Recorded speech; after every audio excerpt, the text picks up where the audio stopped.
आइए हम प्रार्थना करेंगे। हे हमारे धन्य परमेश्वर पिता, हम धन्यवाद और महिमा और तारीफ आपको चढ़ाते प्रभु जी।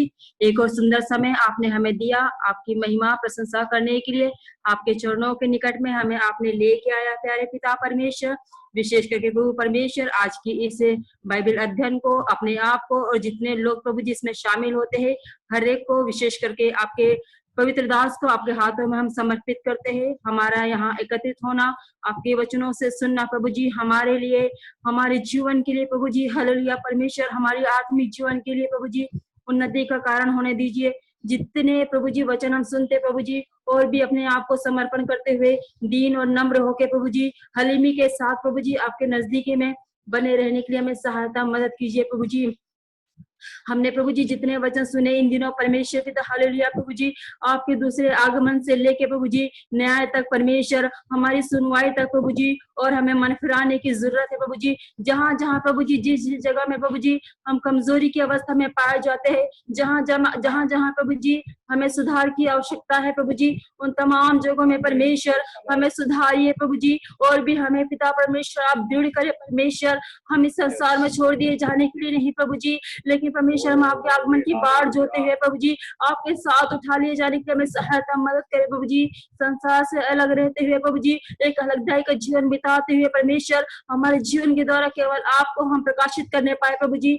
हम आपकी एक पत्री बन के जीने के लिए सहायता कीजिए प्यारे पिता। जो हमें देखते हैं वो आपको देखने वाले बने परमेश्वर। हम धन्यवाद देते प्रभु जी, इतने सुंदर वचन को प्रभु जी आपने प्रभु जी सुनने के लिए हमें सौभाग्य दिया प्रभु जी, और आपके दास को आपने इस्तेमाल किया, हम धन्यवाद देते। और भी प्रभु जी हम जितने दिन और भी इसमें जुड़े रहेंगे प्रभु जी, हर एक दिन प्रभु जी आप और भी आपके दास को मस्सा करे प्रभु जी, अभिषेक करे परमेश्वर, और वचन सुन के प्रभु जी हमें और भी दृढ़ होने के लिए, मजबूत होकर आगे बढ़ने की सहायता कीजिए। धन्यवाद देते प्रभु जी आपके दास परिवार के लिए जिन्होंने परमेश्वर इस जूम मीटिंग का आयोजन किया है, उन्हें भी आशीर्वाद से नवाजे। तमाम बातों को आपके हाथों में सौंपते, आगे के समय को आपके हाथों में सौंपते। प्रार्थना आपने सुना, हम धन्यवाद देते हुए प्रार्थना हमारे उद्धारकर्ता नासी मसीह के नाम से ही मांगते, इसे सुनिएगा स्वर्ग में पिताजी आप ग्रहण कीजिएगा। आमीन। पास्टर जी स्वागत है आपको। परमेश्वर का वचन का अध्ययन के लिए हम हर रोज ये इंतजार करते हैं कब 11 बज जाए ताकि हम वचन को पढ़े और सीखे। आपको स्वागत है और आगे का समय पास्टर जी आपका है।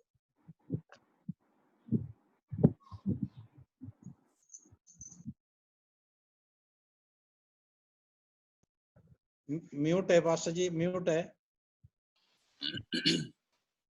सबको धन्यवाद देता हूं, और विशेषकर परमेश्वर ने हमें इस अवसर अदा किया है। त्रिएक परमेश्वर को मैं स्तुति प्रशंसा करूंगा,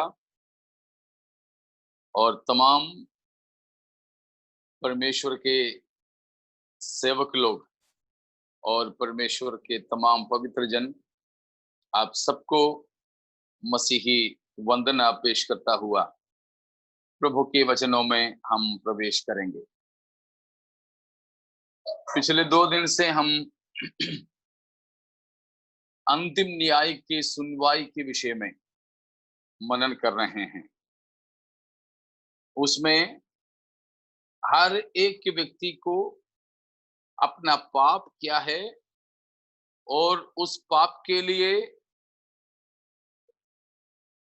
उसके अनुसार का सुनवाई यानी फैसला क्या है सुना रहे हैं।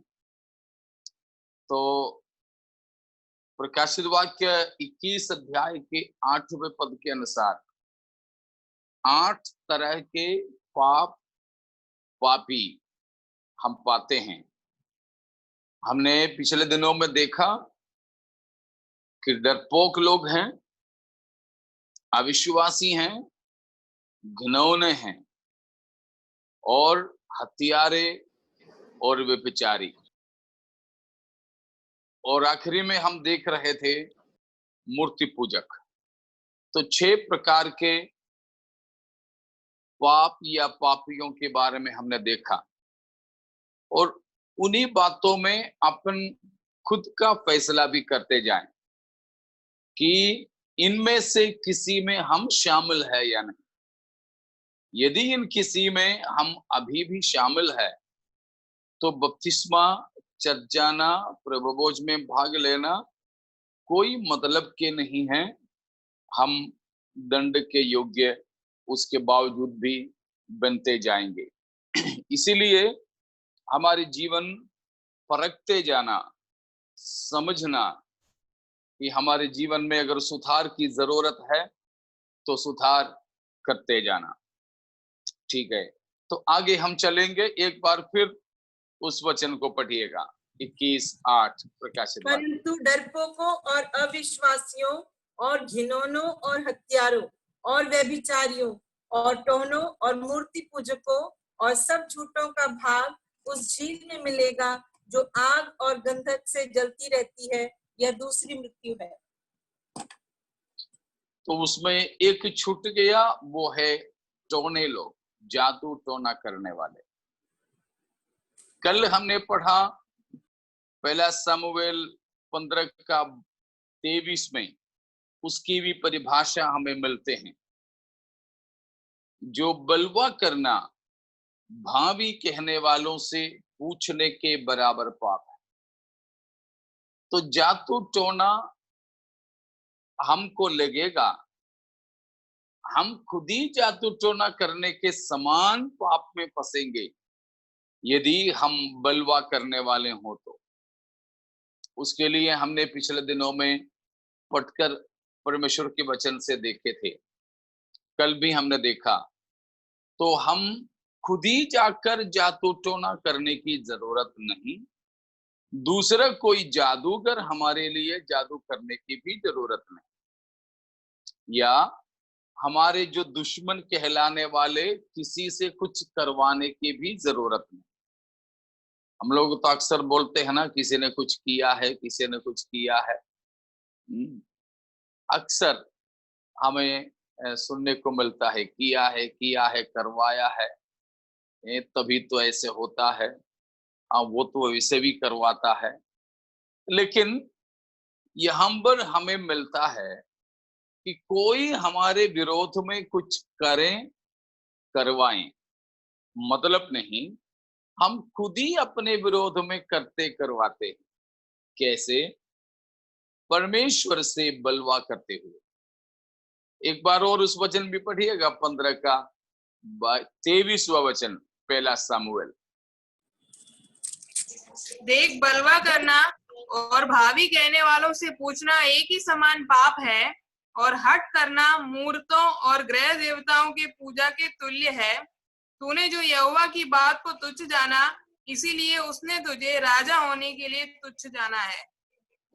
तो परमेश्वर के दास शामुएल ने शाऊल राजा से कहा कि बलवा करना और भावी कहने वालों से पूछना एक ही समान पाप है। तो भावी कहने वाला वो है जादू टोना करने वाले, ये सब जुड़े हुए हैं। तांत्रिक, मांत्रिक, जादू टोना, भावी कहना है। कुछ लोग हैं और किसी के लिए कुछ करवाते नहीं, लेकिन खुद के लिए आशीष के मान से कुछ करवाते हैं। दूसरों के नुकसान के लिए जादू करने वाले भी हैं, अपने छुटकारा के लिए जादू करने वाले भी हैं। ये दोनों एक समान पाप है, क्योंकि जादू टोने में शैतानी शक्तियां काम आती है। शैतान के आत्माओं को वश में करने के बाद उन आत्माओं के द्वारा कुछ काम करते हैं। मानो अगर मैं जादू करता हूं तो किसी न किसी एक आत्मा की सहायता के बिना मैं वो नहीं कर सकता। वो आत्मा मेरे वश में होने के लिए पहले मैं उस आत्मा की सेवा करूंगा। वो दुष्ट आत्मा है, तो दुष्ट आत्मा को मैं ऐसा खुश करूंगा कि वो बिल्कुल मेरा जेब में आ जाए। इसीलिए लोग बोलते हैं, किसी ने मटके में बंद कर दिया, किसी ने किसी आत्मा को कुप्पी में बंद कर दिया। कितने बार हमारे साथ ऐसा अनुभव हुआ कि दुष्ट आत्माएं जब लोगों से निकल रही थी तो कुछ लोग, उनके जो अविश्वासी घर वाले हैं, आकर हमसे बोले, पास्टर जी उसको जाने मत देना, उसको कुप्पी में बंद कर देना, उसको कुप्पी में बंद कर देना। तो ये अक्सर होता है कि उस दुष्टात्मा की सेवा करते करते करते उसको इतना खुश करते हैं कि वो पूजा करने वाला उस व्यक्ति में बिल्कुल ही खुश हो जाता है। होने के बाद में बोलता, तू जो चाहो वो मैं करूंगा, तो आखिरी में यही करेगा कि तू मेरे वश में हो जाओ। तो आत्मा को अपने वश में कर देते हैं, तो उसको चाहे कुप्पी में या मटके में, कुछ लोग बोलते हैं किल्ले में, कोई बोलते हैं धागे में बांधकर या समा कर कहीं बिठा देते हैं। कोई तो मूरत में, कोई तो लकड़ी या किसी न किसी चीज में समाते हैं। तो कुछ लोग हैं खुदी में उस आत्मा को समाते हैं, खुदी में समाते हैं। तो इस प्रकार उस आत्मा को कैसे भी समाने के बाद अब तो ये आदमी का वश में हो गया वो आत्मा। उसके बाद में ये आदमी जैसे जैसे चाहेगा वैसे वैसे इस आत्मा से कुछ काम करवा सकते। तो किसी का नुकसान करवाना भी इससे हो सकता है। उस आत्मा की जितनी ताकत है उस ताकत के अंतर्गत जो करवाना चाहे वो संभव है। उस प्रकार करते करवाते रहते हैं। वो हैं या तो उसमें भावी कहना होता है, बीमारी लाना होता है, बीमारी हटाना होता है, भलाई करवाना होता है, बुराई करवाना होता है। ये सब कुछ उस आत्मा के द्वारा करवाते। वो करने वाला आदमी के आदत के हिसाब से कम ज्यादा रहता है। अगर मैं थोड़ा वैसे ही दयालु तौर पर का आदमी हूं तो ज्यादा मैं बुरा लोगों के नहीं करूंगा। लेकिन मैं तो, कुछ लोग हो ना, बिल्कुल ही वो आदमी भ्रष्ट है। वो आदमी बिना, ऐसे किसी ने इसलिए कहा है कि केरल में, मलयालम में एक कविता का एक छोटा सा हिस्सा ऐसे है, आपको मालूम है, बंदर तो शरारती वैसे ही है। बंदर शांति से नहीं रहता है, वो शरारती तो है ही, लेकिन वो वैसे ही नॉर्मल में शरारती रहने वाला, शैतानी करने वाला बंदर अगर उस तरफ जाते जाते में एक बोतल दारू भी पी लिया तो फिर उसका क्या हालत हो जाए। वैसे ही शरारती ऊपर से बोतल भर में दारू भी पिया और उसके ऊपर से थोड़ा सा और जाते जाते में बहुत सारे भूत भी उसमें समा गया, तो फिर उसका हालात क्या है जरा सोच लो। बस उसी प्रकार है, एक आदमी अगर बहुत ही बुरा है, क्रूर है, दुष्ट है और वो जादूगर भी बन जाता है तो फिर वो कोई किसी का कोई भलाई नहीं करता, किसी का कोई भलाई नहीं करता। उस प्रकार जादू टोना करना वो बिल्कुल भी परमेश्वर के विरोध में है। कैसे?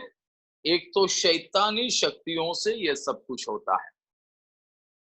दूसरी बात, परमेश्वर के फैसले को भी हटाने की कोशिश करते हैं जादू टोने के द्वारा। शाऊल राजा परमेश्वर से हट जाने के बाद परमेश्वर ने उसको राजपद से हटा दिया, उसके बावजूद भी वो नहीं हटा, फिर से वो राजा बनकर के रहा। आखिरी में उसको मृत्यु के द्वारा पद से हटाने का फैसला परमेश्वर ने किया। लेकिन तब भी परमेश्वर से पूछा तो परमेश्वर कुछ भी नहीं बोला। उसकी पाप के कारण परमेश्वर नाराज हो गया। परमेश्वर नाराज होकर के कोई बात ही नहीं कर रहा था उससे, तो वो परमेश्वर उत्तर देने के बदले में, परमेश्वर के बदले में वो किसके पास गया? भावी कहने वाली औरत के पास।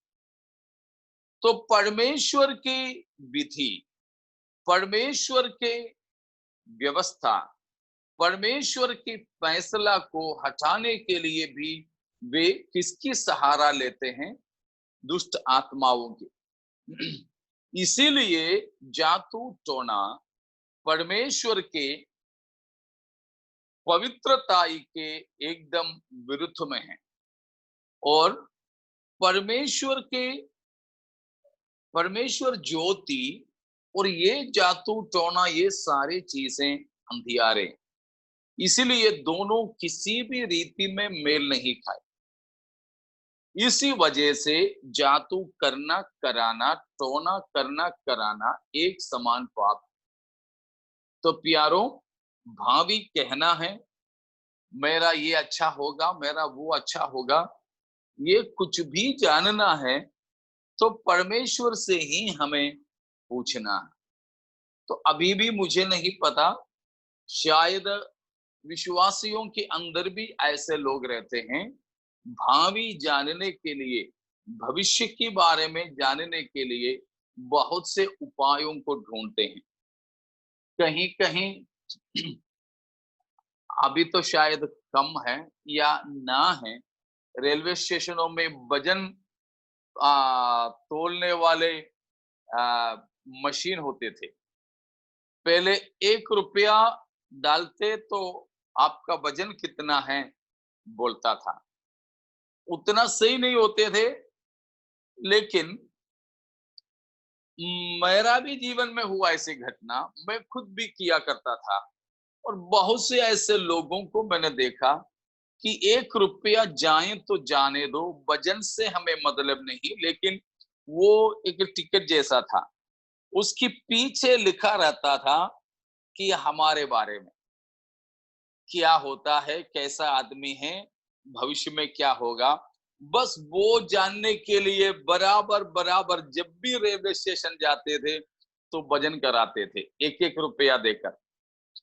बाद में मैंने कई जगहों पर देखा, बाजारों में, रेलवे स्टेशनों के बाहर में, कि कोई आदमी खड़ा है, एक कंप्यूटरीकृत है उस समय, लेकिन कंप्यूटर वगैरह इतना जो आम नहीं बना था। आकर के उस पे खड़ा हो जाओ, 2 रुपया 5 रुपया ऐसे कुछ रेट थे, उतना दे दो तो खड़ा हो जाते हैं, तो सिक्का उसमें डालते हैं, सिक्का गिरते गिरते में भविष्य के बारे में बोलना हो जाता था। डिजिटल भविष्य कहना, उसमें जादू टोने वाले कोई बात नहीं थे, लेकिन भविष्य जानने के लिए लोग ऐसे तैयार थे। और अखबार आते हैं तो अखबार में एक एक का जन्म तारीख, कुंडली, उन सारी चीजों के लिखे हैं। वो ढूंढने वाले शायद अभी भी मसीहियों के बीच में हैं। प्यारो, ये सब एक जैसे ही जादू में आता है, टोने में आता है। तो ऐसे कुछ भी आदत किसी के भी अंदर है, आज ही उन बातों को पाप समझ करके, अंगीकार करके छोड़ देना। अगर नहीं तो ये अंतिम न्याय में हमें भी शामिल होना पड़ेगा, और उसमें दंड के योग्य बनना भी जरूर पड़ेगा। ऐसे हमारे साथ में नहीं होने पावे, उसके लिए अपने जीवन को समर्पण करें। जादू टोने में कभी भी हम शामिल नहीं हो सके। ठीक है, बराबर सुनाई देते हैं? ठीक है। और आखिरी वाला वहां पर बताया है, 8वां, झूठ, हर एक झूठों का भाग। शायद मैं सोचता हूं बाकी 7 में भी हम पास हो जाएं तो 8वीं क्लास में फेल हो सकते है ना। बाकी 7 क्लास में, कक्षा में हम पास होते हैं, ये 8वीं में जहां तक सबके सब फेल हो सकते हैं। बाकी सातों में पास तो नहीं होंगे, ये मुझे पक्का मालूम है। अगर आमने सामने होता तो मैं जरूर पूछ लेता, लेकिन अभी ये जो वर्चुअल प्लेटफॉर्म में ऐसे में मैं पूछना नहीं चाहूंगा, लेकिन खुद उसका फैसला जरूर करें। लेकिन ये 8वीं में शायद कोई नहीं जो पास हो सके, है ना। हर एक झूठों का भाग आग की झील में है। हर झूठे कौन है? झूठे कोई नई परिभाषा की जरूरत नहीं, झूठ बोलने वाले सब, चाहे वो पत्नी पति से बोले या पति पत्नी से बोले। किसका फोन आया था? वो मेरे दोस्त का था। अच्छा ठीक है,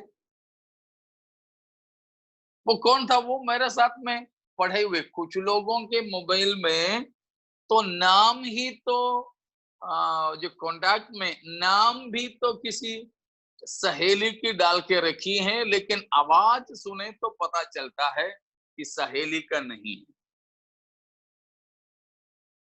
उल्टा भी है। तो पूछते हैं, देखो कॉल लॉग में देखो किसका फोन आया था। ठीक है,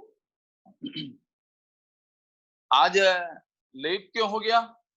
तो ऑफिस में बहुत काम था, नहीं तो आज ओवर टाइम था।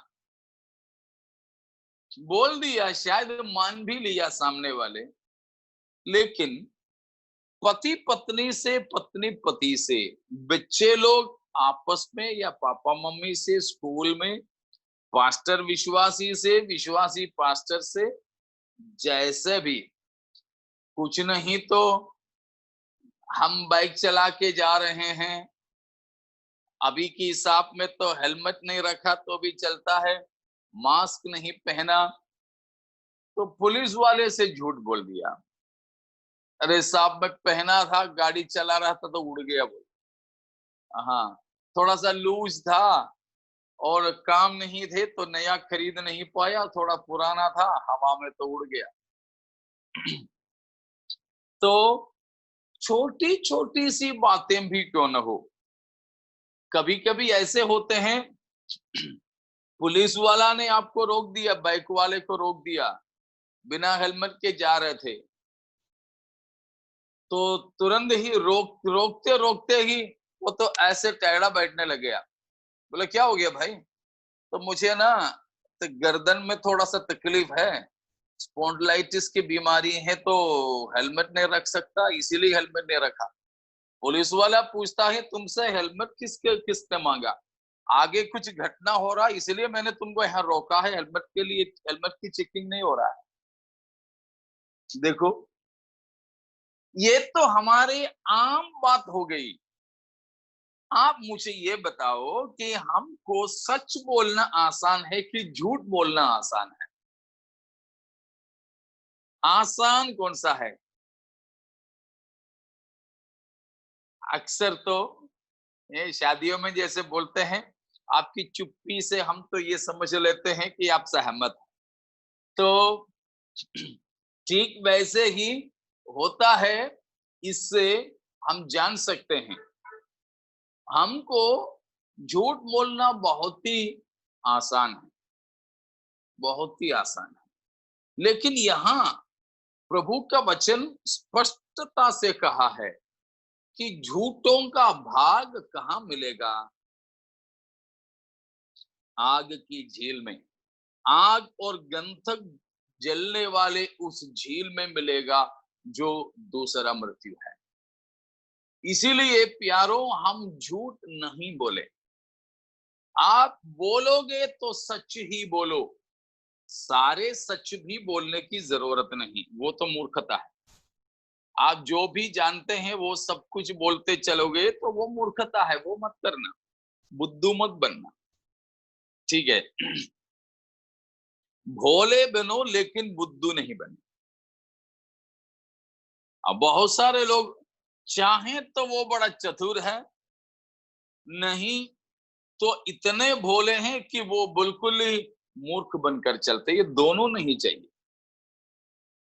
हम भोले जरूर बने, कपटता हमारी अंदर नहीं हो, झूठ हमारी अंदर ना हो, लेकिन हम जो जो जानते हैं वो सब कुछ हर जगह बोलने की जरूरत नहीं। हमारे जीवन के भी सारी सच्चाइयां हर जगह हम घोषित करके चलने की भी जरूरत नहीं। ठीक है, तो रहस्य रखे रहने के लिए भी हम सीखें। रहस्य रखे रहने के लिए, विशेषकर हम जब परमेश्वर के दास लोग हैं और परमेश्वर के पवित्र लोग हैं, तो हमारे अंदर ये गुणवत्ता होना जरूरी है कि हम बिल्कुल रहस्यों को गुप्त में ही रखें। हम खुदा के सेवक लोग होने के नाते कई सारे लोगों के गुप्त जीवन के बारे में हमें खुद आकर लोग बताते हैं, लेकिन वो सब बातें हम हर किसी को सुनाते रहें तो बस हो जाएगा, एक कलीसिया से 10 कलीसिया बन जाएगी। वो कभी नहीं होना चाहिए। हमें जो मालूम है रखे रहिए।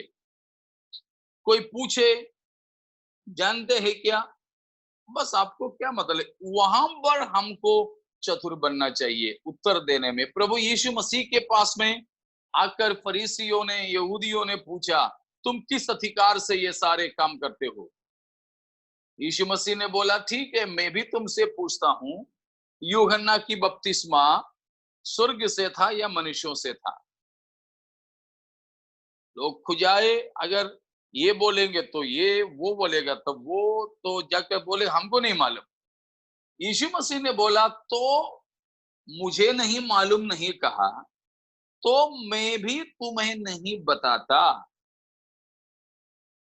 यीशु मसीह के पास में आकर किसी ने पूछा, रोमी सरकार को टैक्स देना चाहिए कि नहीं, कर चुकाना सही है या नहीं? हम यहोवा परमेश्वर की उपासना करते हैं कि रोमी लोग गैर यहूदी लोग हैं, परमेश्वर को नहीं मानते, उनको हमारे पैसा देना नहीं देना। यीशु मसीह ने बोला, सिक्का दिखाओ। ठीक है, सिक्के पे किसका निशान? वो तो कैसर का है, बस कैसर का उसको दे दो, परमेश्वर का परमेश्वर को दे दो, बात खत्म। तो इस प्रकार हमको बिल्कुल बुद्धिमानी से काम लेना है, जवाब देना चाहिए। कोई बच्चे बड़े बुद्धिमान हैं, बच्चों को अकेले पापा जब ड्यूटी जाता है तो घर में मम्मी पूछती हैं, बेटा सबसे ज्यादा प्यार किससे है? वो बोलेगा मम्मी से। पापा शाम को आने के बाद घुमाने ले जाता है तो पूछता है कि बेटा सबसे ज्यादा प्यार किससे है? बच्चा बोलता है पापा से। लेकिन रात को खाना खाने के समय में पूछते हैं, बेटा सबसे ज्यादा प्यार किससे है? बच्चा दोनों को देखते हैं, बोलते पापा मम्मी से। देखा बच्चा कितने चतुराई से बात किया। कम से कम उतना तो हमारे अंदर समझदारी हो कि हमें बिल्कुल सच ही बोलना, सब सच मत बोलो लेकिन झूठ बिल्कुल भी मत बोलो, और आधा सच भी बिल्कुल मत कहना, आधा सच भी बिल्कुल मत बोलना। बोलोगे तो पूरा पूरा ही बोलना है, पूरा पूरा बोलना। जैसे कि अब आप बताते, मैंने देखा रात के तो 11 बजे के बाद मैंने पास्टर को देखा, पास्टर एक औरत को गाड़ी के पीछे बिठा करके जा रहा था। अच्छा देखा तुमने? हाँ बिल्कुल मैंने देखा है, टाइम मैंने देखा है, और वहां का सीसीटीवी कैमरा में भी आया है, पक्का है। अच्छा 11 बजे के बाद, ये तो गंदी बात है। लेकिन ये नहीं बोलेंगे कि वो औरत कौन थी, वो कौन थी, उसकी पत्नी, तो उसमें क्या बात है, वो नहीं बताएंगे। आधा सच पास्टर ने, नहीं तो फलाना विश्वासी ने, नहीं तो कोई आकर के पत्नी को बता रहे हैं तुम्हारी पति ने किसी को पीछे बिठा करके जा रहे थे, ये नहीं बताएंगे कौन है, वो उसकी माँ थी। माँ को गाड़ी में बिठा के गया, लेकिन पत्नी को आकर बताते पड़ोसी आके बताते तुम्हारे पति ने किसी को पीछे बिठा के ऐसे समय में ले गया। देखिए, आप सच ही बोलें, आधा सच ना बोलें। मैं इस प्रकार सीखा हूं खुदा के कलाम से, इसलिए मैं सिखाता हूं कि झूठ बोलने वाले शैतान को शैतान मत बुलाना, क्योंकि कोई भी अपने पापा का नाम से नहीं पुकारते। ठीक है, झूठ बोलने वाले शैतान को शैतान मत बुलाना, क्योंकि पापा को नाम से मत बुलाना। फिर शैतान को क्या बुलाना? झूठ बोलने वाले क्या बुलाना? पापा बुलाना, अब्बा पिता बुला लेना। यूहन्ना 8 अध्याय की 43-44 को पढ़िए। 43 को पढ़ेंगे। यूहन्ना 8 का 43। तुम मेरी बात क्यों नहीं समझते? इसलिए कि तुम मेरा वचन सुन नहीं सकते। तुम अपने पिता शैतान से हो और अपने पिता की लालसाओं को पूरा करना चाहते हो। वह तो आरंभ से हत्यारा है और सत्य पर स्थिर ना रहा, क्योंकि सत्य उसमें है ही नहीं। जब वह झूठ बोलता तो अपने स्वभाव ही से बोलता है, क्योंकि वह झूठा है वरन झूठ का पिता है।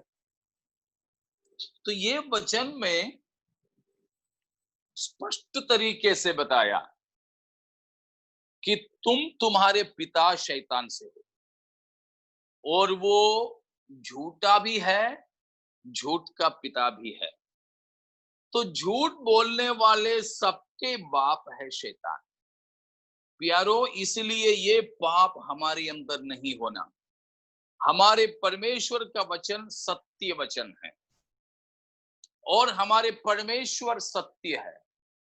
हमारे परमेश्वर में सत्य के अलावा कुछ भी नहीं है। इसीलिए हमारे अंदर बिल्कुल भी झूठ होना चाहिए नहीं। तो झूठ से हम बचे रहें, झूठ कभी भी नहीं बोले। देखिए, दूसरा कुरिन्थियों 1 अध्याय 19 और 20। क्योंकि परमेश्वर का पुत्र यीशु मसीह, जिसका हमारे द्वारा अर्थात मेरे और सिलवानुस और तीमुथियुस के द्वारा तुम्हारे बीच में प्रचार हुआ, उसमें हाँ और नहीं दोनों नहीं थे, परंतु उसमें हाँ ही हाँ हुई, क्योंकि परमेश्वर की जितनी प्रतिज्ञाएं हैं वे सब उसी में हाँ के साथ है। इसलिए उसके द्वारा आमीन भी हुई कि हमारे द्वारा परमेश्वर की महिमा हो।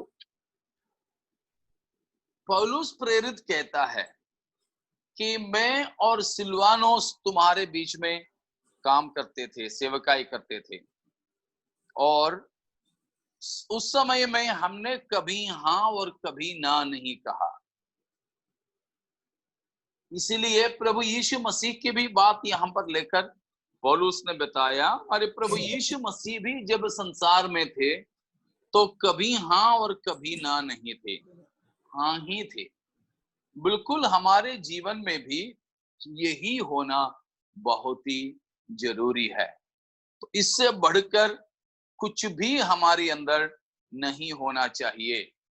तो हमारे अंदर बिल्कुल भी झूठ नहीं होना।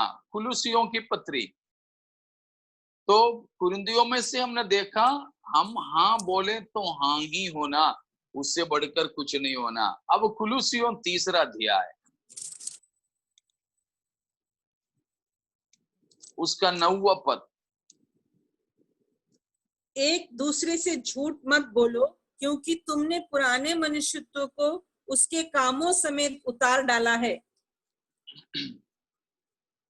हमारे पुराने मनुष्यत्व मसीह यीशु को ग्रहण करने से पहले का हमारे मनुष्यत्व, उसको अगर उसके कामों सहित उतार डाले हैं और मसीह में हम नए सृष्टि बन गए, तो हम झूठ नहीं बोलेंगे। इसीलिए यहाँ कहा है कि तुम एक दूसरे से झूठ मत बोलो, एक दूसरे से झूठ मत बोलो। तो हमारे अंदर बिल्कुल भी झूठ की बात नहीं होना चाहिए।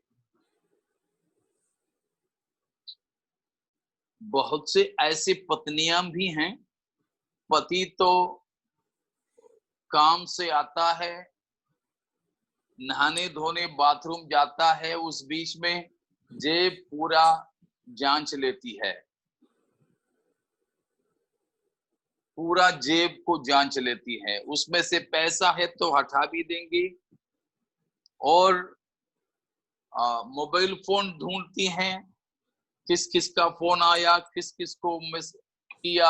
आजकल तो व्हाट्सएप वाले में तो बहुत टाइम ही नहीं मिलता पूरा चेक करने के लिए, क्रॉस चेक करने के लिए। तो इस प्रकार की बातें हमारे अंदर नहीं होनी चाहिए, नहीं होनी चाहिए। तो देखिए प्यारों, हमारी जिंदगी में झूठ की बात बिल्कुल भी नहीं होना चाहिए। वो बड़े बड़े झूठ हो, छोटे छोटे झूठ नहीं। हमारे जान भी अगर चले जाएं तो भी हम सच ही बोलिए। नहीं बोलोगे तो मत बोलिए, हम नहीं बता सकते, माफ कीजिए बस। नहीं तो आग की झील में तो जरूर जाना होगा। तो 8 प्रकार के पाप खुद ही सोच लें, इन 8 में से कितने में हम पास हो जाएंगे।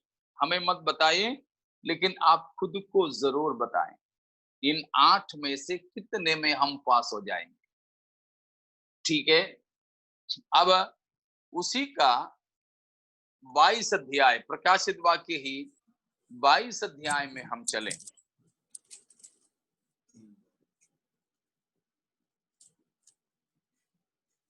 उसका 14 और 15वां वचन। धन्य वे हैं जो अपने वस्त्र धो लेते हैं, क्योंकि उन्हें जीवन के वृक्ष के पास आने का अधिकार मिलेगा, और वे फाटकों से होकर नगर में प्रवेश करेंगे।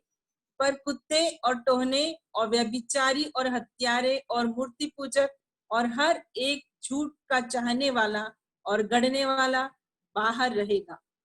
विशेष 15वां पद पर ध्यान दीजिए, कौन कौन परमेश्वर के राज्य में नहीं जाएंगे? कुत्ते, टोने, व्यभिचारी, हत्यारे, मूर्ति पूजक और हर एक झूठ का चाहने और गढ़ने वाला। तो कुत्ते को छोड़कर बाकी सब 21 की 8 में आए थे, तो उन बातों को दोहराने की जरूरत नहीं। ये कुत्ते कौन हैं? झूठे नबी, होमोसेक्सुअल्स।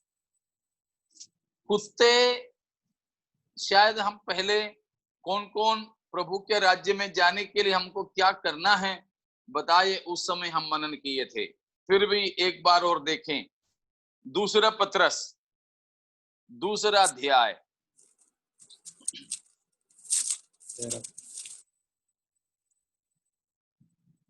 उसका 20, 21, 22। जब वे प्रभु और उद्धारकर्ता यीशु मसीह की पहचान के द्वारा संसार की नाना प्रकार की अशुद्धता से बच निकले और फिर उनमें फंसकर हार गए, तो उनकी पिछली दशा पहले से भी बुरी हो गई है, क्योंकि धर्म के मार्ग का ना जानना ही उनके लिए इससे भला होता कि उसे जानकर उस पवित्र आज्ञा से फिर जाते जो उन्हें सौंपी गई थी। 22।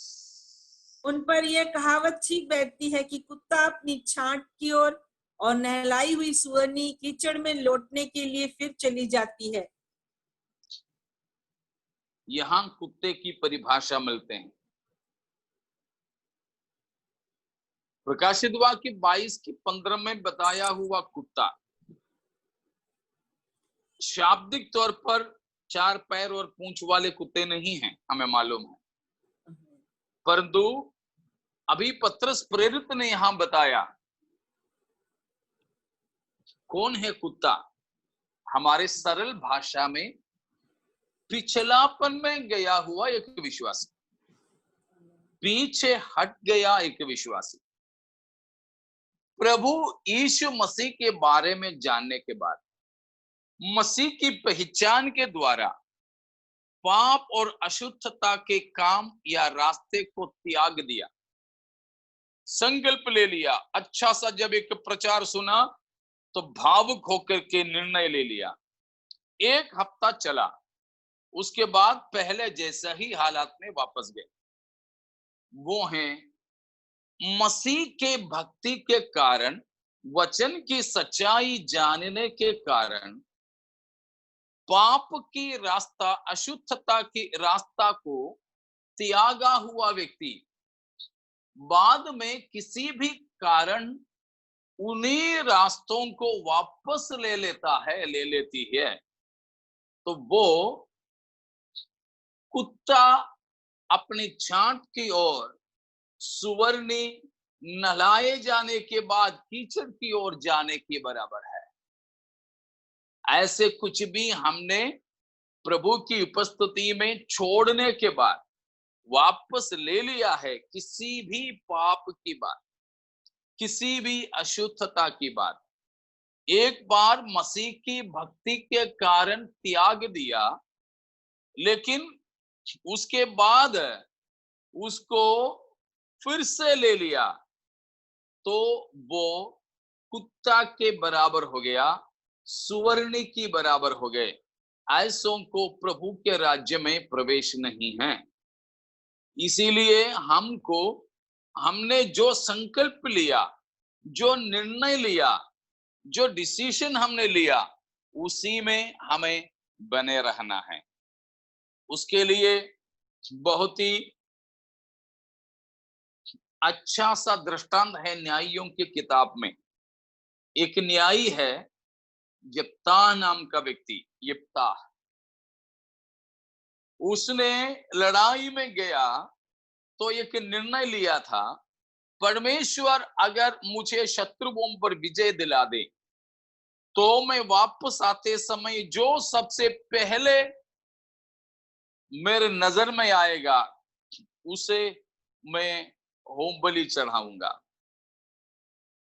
वो निर्णय लिया, मन्नत माना, गया, लड़ाई जीता, वापस आते समय सबसे पहले नाचते कूदते उनके अकेली कुंवारी बेटी, एकलौती बेटी थी, वो यिप्ताह के सामने आ गए। आते ही उसने चिल्लाया, तो बेटी ने पूछी क्या बात है? तो कहा बेटा ऐसा है, लेकिन उस आदमी पीछे नहीं हटा। उसने कहा मैंने तो परमेश्वर से कह ही दिया, अब मैं लौट नहीं सकता। हाँ प्यारो, आपने परमेश्वर की उपस्थिति में निर्णय ले लिया, संकल्प ले लिया, तो उससे पीछे नहीं हटे। पीछे हटोगे, पिछलापन में जाने वालों को बाइबल कुत्ता और सुअर कहा है।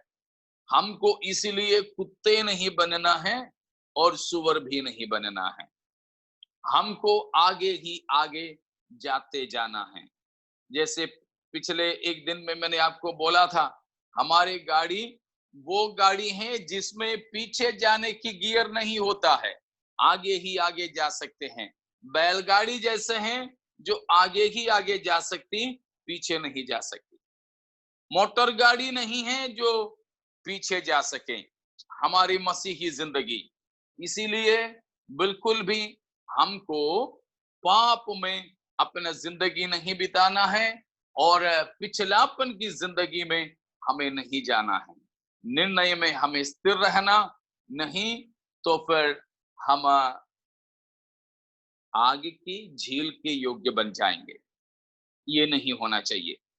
आगे जल्दी और भी कुछ जगहों पर जाते हैं।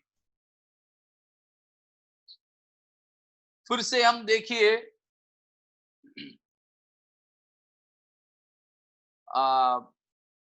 रोमियो की पत्री पहला अध्याय की 29 से 32 तक।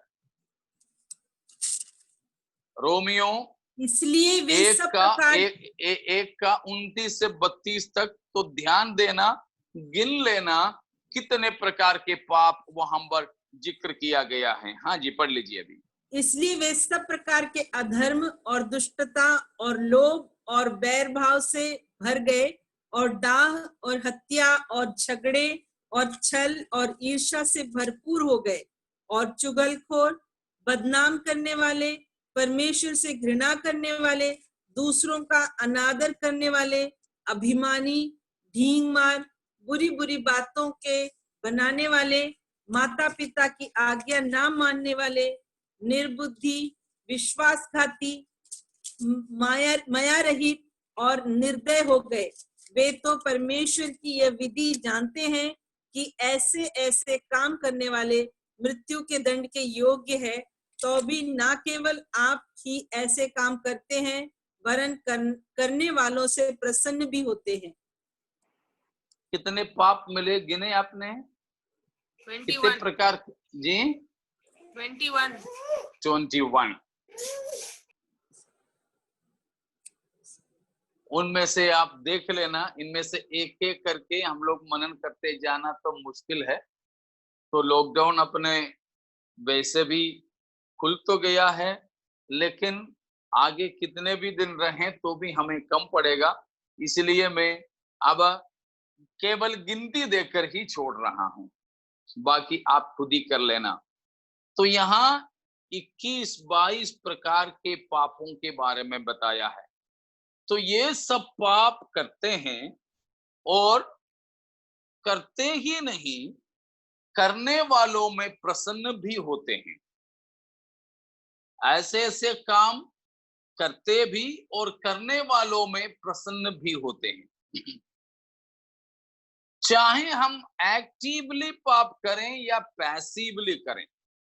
एक्टिवली इन द सेंस हम खुद ही पाप करें। कुछ लोग ऐसे है ना,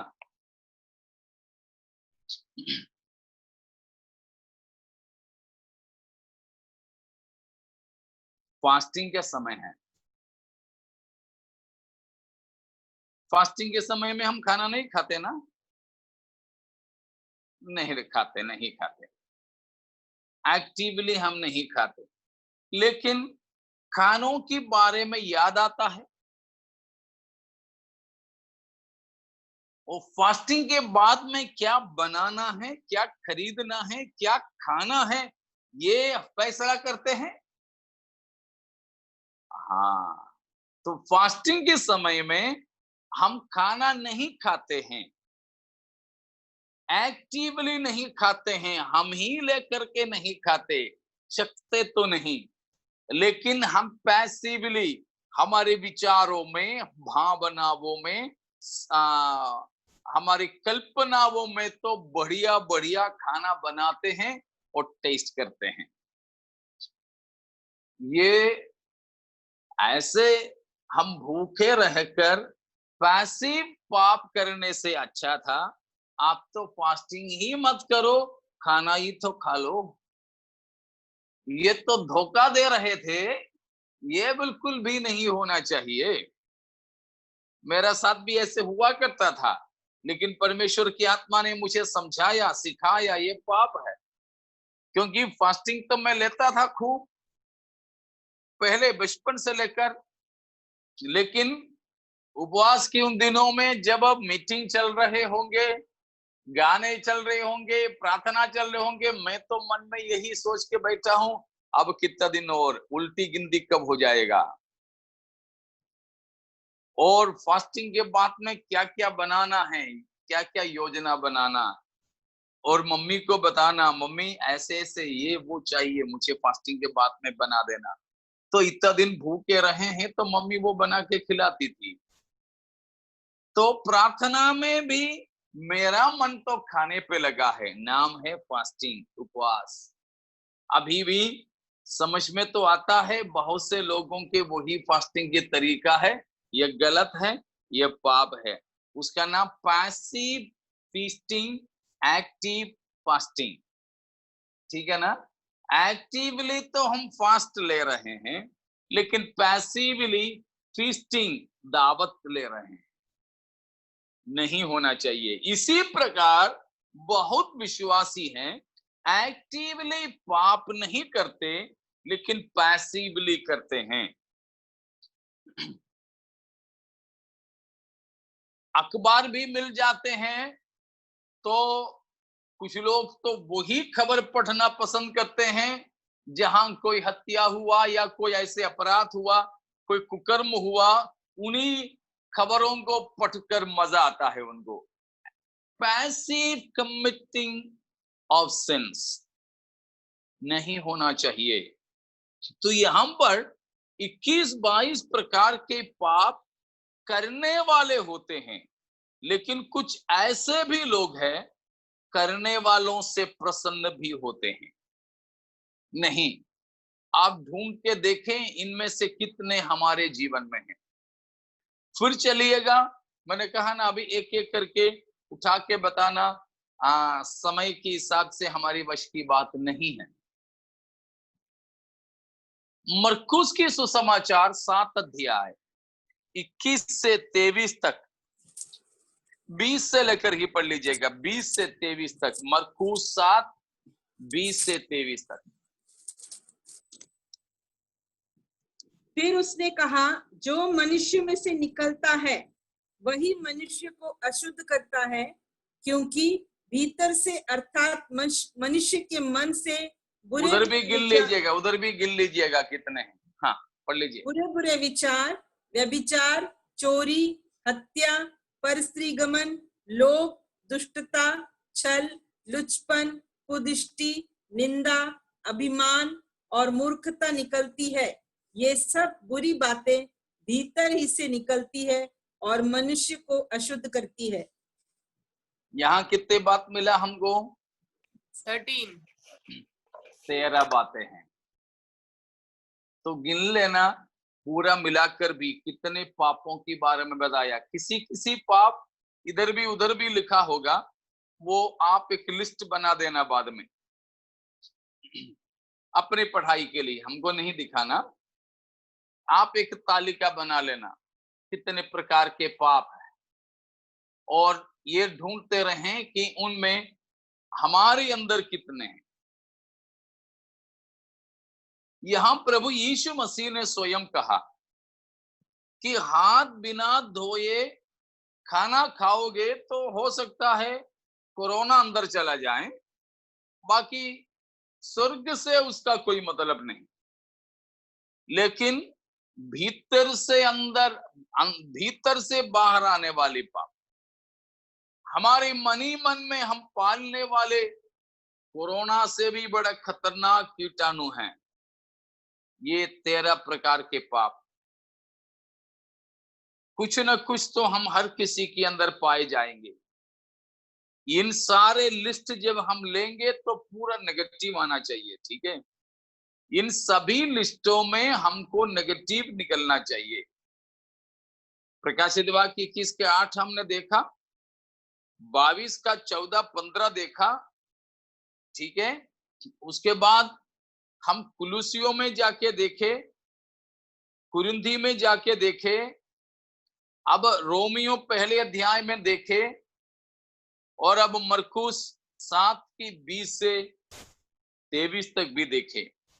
तो ये कुल मिला के हमको 22, 13, 8, 9 इस प्रकार के हिसाब से मिला है। सब जोड़ के बात में देखना, इन किसी भी प्रकार की पाप का जांच में हमारा रिजल्ट नेगेटिव आना चाहिए, कोई एक भी पॉजिटिव नहीं आना चाहिए। ऐसा एक पवित्र जीवन हमें बिताना है। वो पवित्रता की तरफ में हम अभी तक नहीं पहुंचा, इसीलिए हमको नया दिन देखकर प्रभु ने हमें जीवित रखा है कि हम उन पापों में भी नेगेटिव निकलें, उन पापों को भी हम अपने वश में कर लें, हम उन पापों से भी मन फिराएं। Praise the Lord. अब देखिए पहला कुरिन्थियों 6 में 9 और 10, पहला कुरिन्थियों 6, 9 और 10 हर जगह पे गिन लेना, ठीक है। क्या तुम नहीं जानते कि अन्यायी लोग परमेश्वर के राज्य में वारिस ना होंगे? धोखा ना खाओ, ना वेश्यागामी, ना मूर्ति पूजक, ना परस्त्रीगामी, ना लुच्चे, ना पुरुषगामी, ना चोर, ना लोभी, ना पियक्कड़, ना गाली देने वाले, ना अंधेर करने वाले परमेश्वर के राज्य के वारिस होंगे। और इधर भी साफ बताया है कितने पाप है यहाँ। 10 मुझे 11 मिला है, ठीक है। ऊपर वाले वचन। हाँ, 11 हाँ, जो भी हैं 10 हो 11 हो, आप अपने हिसाब से गिन लो। तो यहां पर भी बताया सफाई से कौन परमेश्वर के राज्य में नहीं जाएंगे, अर्थात यहां बताए गए ये सारे लिस्ट में आने वाले यीशु मसीह के बड़ा श्वेत सिंहासन के अंतिम न्याय के सामने खड़े रहेंगे।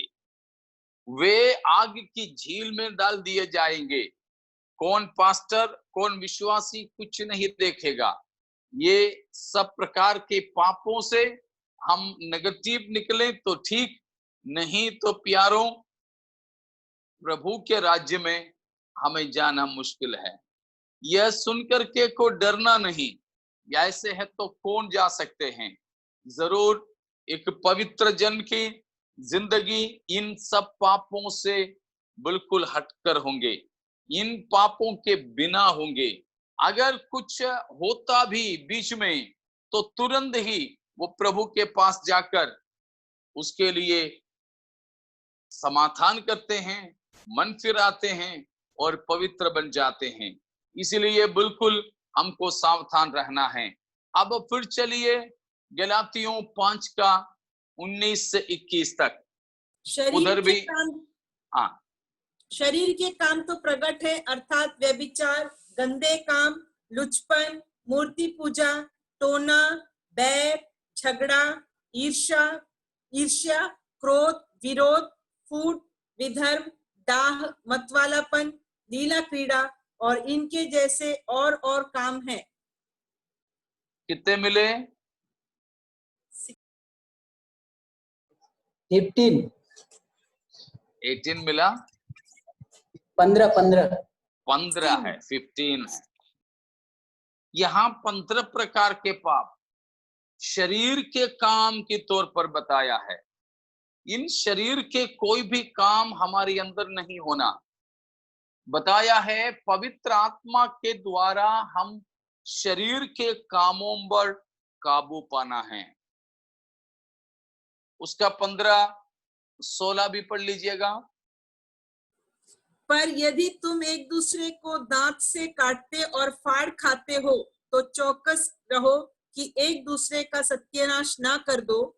पर ये मैं नहीं होना, इस प्रकार के काम स्वभाव एक दूसरे के साथ नहीं होना चाहिए, ठीक है। अब 16वां पद में बताया, पर मैं कहता हूँ आत्मा के अनुसार चलो तो तुम शरीर की लालसा किसी रीति से पूरी ना करोगे। बस ये सब पापों पर हम आसानी से जय पा सकेंगे। कैसे चलने से? आत्मा के अनुसार चलने से। ये सब शरीर के काम हैं। हम आत्मा के अनुसार चलें तो हम शरीर की लालसाओं को किसी रीति में भी पूरा नहीं कर सकेंगे। 17वां पद भी पढ़ लीजिए। क्योंकि शरीर आत्मा के विरोध में और आत्मा शरीर के विरोध में लालसा करता है और ये एक दूसरे के विरोधी हैं, इसलिए कि जो तुम करना चाहते हो वह ना करने पाओ। पहले भी हम मनन किए थे, हमारे अंदर ये दोनों एक दूसरे से लड़ते रहते हैं, एक दूसरे से लड़ते रहते हैं। आत्मा और शरीर, फ्लैश एंड स्पिरिट, एक दूसरे से लड़ते रहते, बिल्कुल विरोध में हैं, सख्त लड़ाई चलते हैं हमारे अंदर। लेकिन तब भी हम लोग देखे थे कौन जीतते हैं, अक्सर कौन जीतते हैं? शरीर। क्यों शरीर जीतते हैं अक्सर? पाप क्यों? पाप के कारण। पाप के कारण हम ज्यादा शरीर को ही खिलाते हैं, हम शरीर के बातों पर ही ज्यादा मन लगाते हैं। इसीलिए तो तब मैंने कहा था, दो कुत्ते, एक सफेद और एक काला, हमेशा हमारे अंदर लड़ते रहते हैं। तो कौन जीतते हैं? उसका एक दार्शनिक जवाब ये है, फिलॉसफिकल उत्तर ये है, जिसको हम ज्यादा खिलाते वो कुत्ते ताकतवर होता, वो जीतता है। अगर हम ज्यादातर शरीर को खिलाते हैं तो शरीर जीतेगी, आत्मा को खिलाते हैं तो आत्मा जीतेगा। कल भी इसलिए मैंने पूछा, हम सबसे ज्यादा किससे प्रेम करते हो? मूर्ति पूजा के विषय में बोलकर समाप्त कर रहे थे हम, तब हम अक्सर बोलते हैं कि परमेश्वर से प्रेम करते हैं। तब मैंने आखिरी में बताया था, अगर परमेश्वर से हम प्रेम करते हैं तो हम सबसे ज्यादा किसके बारे में ही सोचते रहेंगे? परमेश्वर के बारे में। लेकिन हम किसके बारे में सोचते हैं? आप मुझे ये बताइए, इसका मुझे जवाब आप दें तो अच्छा है। हम सोने से पहले, नींद से ठीक पहले, हम जब होश में रहते हैं तो वो होश में रहते समय सबसे आखिरी ध्यान या विचार किसके बारे में होता है?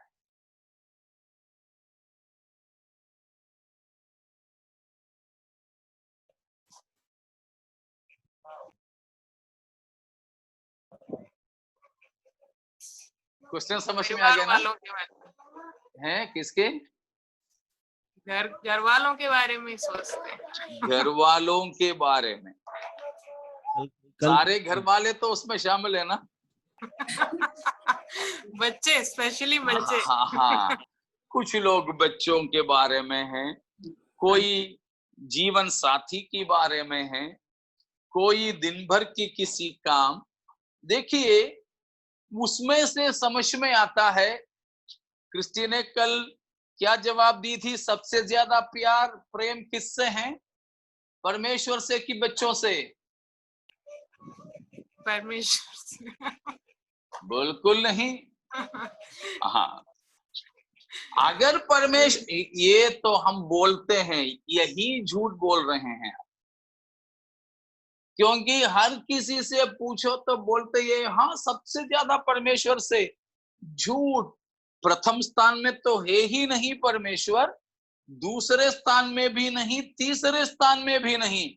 मैं तो पक्का बताता हूं, एक साधारण आध्यात्मिक जन के बात ले लो तो उसके भी जीवन में पांचवें छठवें स्थान में होंगे कम से कम परमेश्वर का स्थान। उससे पहले नहीं है, उससे पहले नहीं है। इसीलिए मैंने पूछा कि हम सोने से पहले होश में रहकर सबसे आखिरी विचार, सोच, स्मरण किसके बारे में है? उसी प्रकार जागने के बाद, सुबह उठने के बाद सबसे पहला विचार या सबसे पहले हमारे दिमाग के अंदर बड़े दबाव के साथ आने वाला व्यक्ति या विचार कौन है? कौन है करके मत बताइए, वो फिर गड़बड़ हो जाएगा। बस इतना बता दें, परमेश्वर है या नहीं। सच कहें तो परमेश्वर है, परमेश्वर है, परमेश्वर है। हाँ हाँ जी। जी। सुबह उठ के हम प्रार्थना करते हैं, मतलब जगते उठते परमेश्वर को याद करता है।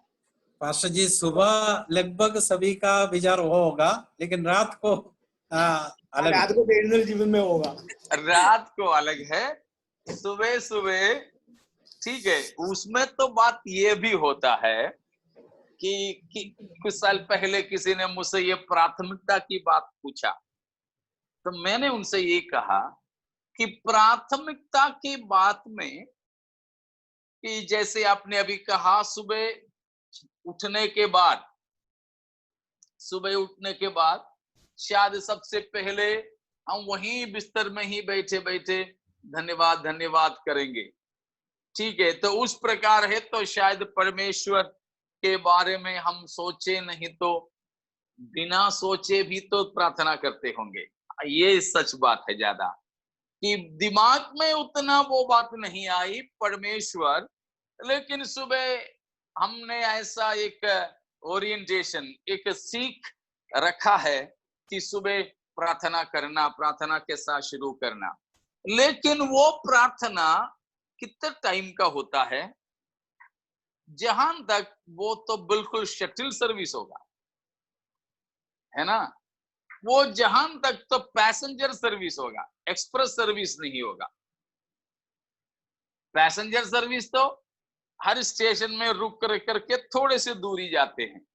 एक्सप्रेस वाले तो कम स्टेशन में रुककर बहुत दूरी तक जाते हैं, ठीक है। हम सुबह जो प्रार्थना जरूर करते होंगे, लेकिन वो किस लिए करते हैं? ईमानदारी से बता दें कि परमेश्वर को प्राथमिकता देते हुए कर रहे हो या परमेश्वर का जो है वो देख करके छुट्टी करने के लिए कर रहे हो, ताकि हम बिल्कुल विदाउट इंटरप्शन, बिना कोई रुकावट के बाकी कामों में हम लगे रह सकें। ईमानदारी से बोलें तो क्या है, कभी कभी घर में मेहमान आते हैं तो मेहमान थोड़ा जल्दी जाने पर होता है तो घर वाले अक्सर साथ में नहीं बैठते, बोलेंगे आपको जाना है ना, आप बैठो आप बैठो बैठो। शायद मेहमान घर वाले से छोटा होगा पद में, उम्र में, इन सारी चीजों में, फिर भी उसी को पहले बिठा के खिलाते हैं। क्यों? इसलिए कि उसको खिला करके छुट्टी कर दें, वो सब छुट्टी होने के बाद निश्चिंत होकर घर वाला बैठकर आराम से खा ले, हैं? आराम से खा ले। फिर तो इसलिए भी होते हैं कि जो बच जाए वो पूरा भी हम खा ले, जाने वाले को राशन में दे करके भेज दें और थोक में घर वाले खा ले। ऐसी स्थिति में भी मैंने देखा है, ये मैंने देखा है, तो मेहमानों को खिला करके भेज देते हैं। वो जो नहीं खा रहे हैं उनसे खास होने की वजह से नहीं, बस उनका छुट्टी करने के लिए हो रहा है, छुट्टी करने के लिए हो रहा है। उसी प्रकार बहुत से लोग हैं, सुबह उठे 5 मिनट प्रार्थना की, परमेश्वर की छुट्टी कर दी, अब तो बाकी कामों में तो अपन बिल्कुल लगे रह सकते हैं, उसके लिए है। ऐसे में नहीं होना चाहिए। मतलब मैंने ये कहा, गलातियों 5 का 16-17 में पौलुस प्रेरित ने कहा कि आत्मा और शरीर आपस में लड़ रहे हैं, दोनों हमारे ही अंदर है।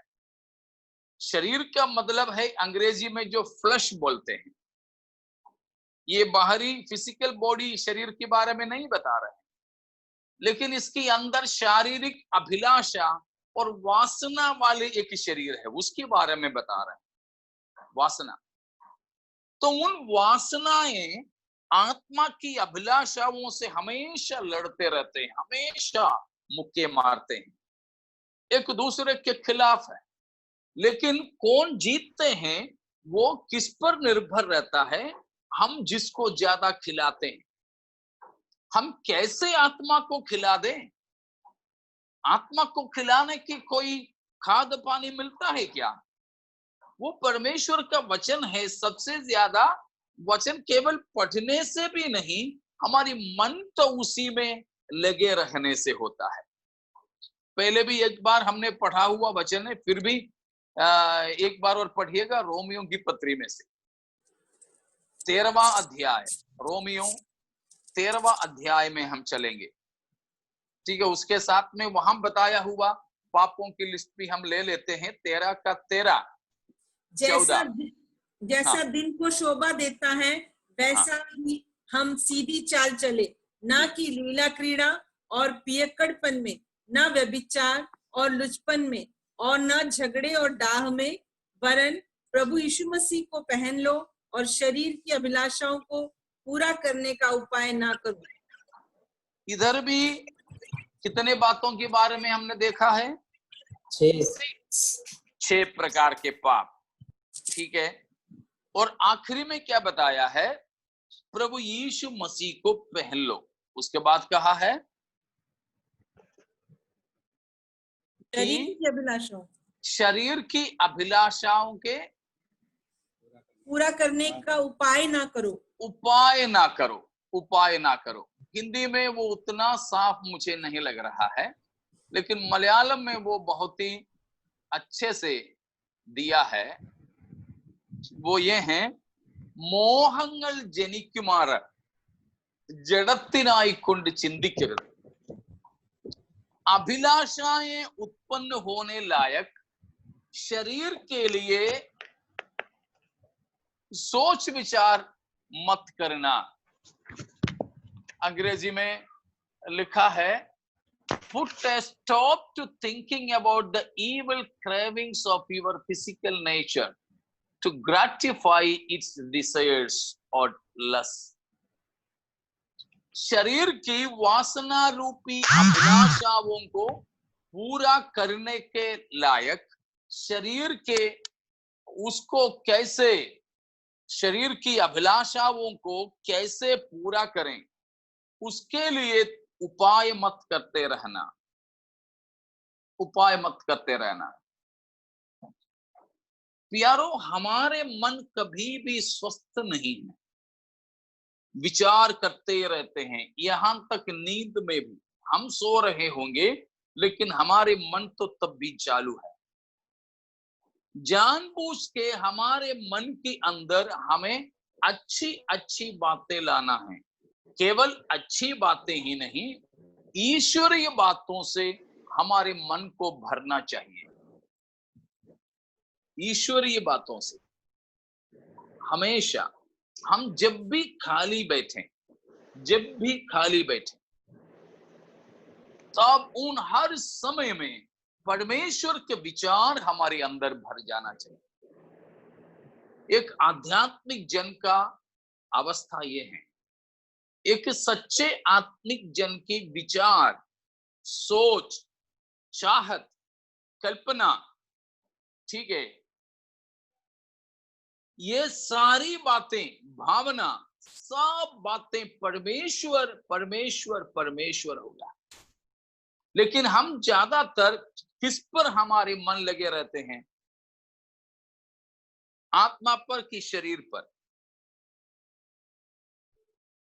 परमेश्वर पर या इंसान पर? बिल्कुल इसको सोच लीजिए। इसीलिए पापों की एक बड़ी लिस्ट है, और अभी पढ़ना नहीं, लिखने वाले इसको भी लेकर घर जाके क्या घर में कल आने से पहले पढ़ ही लें।